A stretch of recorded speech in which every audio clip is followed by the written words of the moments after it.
Well, start with Number 8 Ventures, which is where I'm spending most of my time. We're really pleased that our 5 good companies in this portfolio have come through the GFC, and I guess we're hoping to be lucky 5 times with what we have there. And looking at those companies now, we have Rex Bionics, the fabulous bionic legs, robotic legs for paralysed people. That company's in the process of doing a backdoor listing onto AIM, so then it'll be well-funded, liquid stock, and with some good new people who know a lot about medical devices helping to take that forward. We have the Jetpack, of course, which you all know, the Martin Jetpack. We're hoping to be delivering the first jetpacks to customers later this year in the first responder market.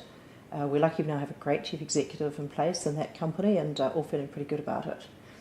The third one that I guess we have a very, very active role in is Ike GPS, which is the GPS, it's an offset GPS device, and also now a lot of software, and increasingly going to be like a SaaS company as well. Recently, Ike GPS just signed up a very large deal with GE worldwide for taking the product into the power industry. That's exciting, and there's more exciting deals in the pipeline there. So I'm very active in that, and all those 3 companies actually, particularly the Jetpack and Ike GPS. Then there's OpenCloud, which is telecommunications software, company now headquartered in the UK. So I go to the UK 4 times a year for board meetings, and trying to be a good citizen on that one. That one's growing very, very nicely, but it's a huge market, so a lot more room for growth.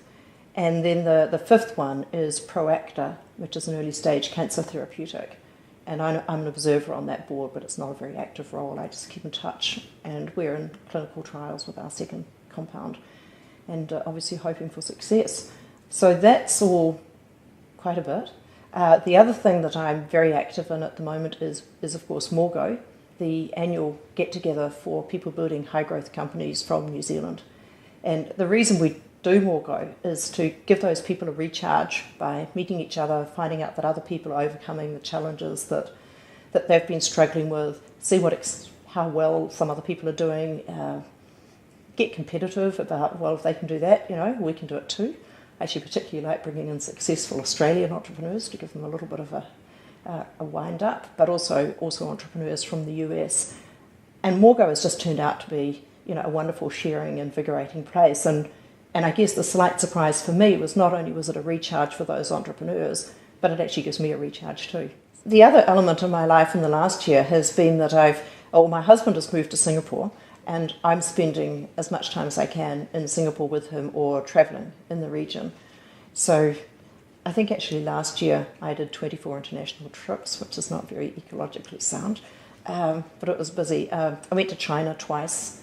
I've been in Indonesia, I've been in Malaysia, I've been in Singapore, I've been in Taiwan, and just learning more about, and I've been in Myanmar or Burma, so learning more about Asia and the huge growth story there, learning more, I guess, in particular about those very, very large markets in China and Indonesia. And one of the things I'm thinking about now is how I can combine more knowledge and contacts in Asia with my other interests in Number 8 Ventures and Morgo.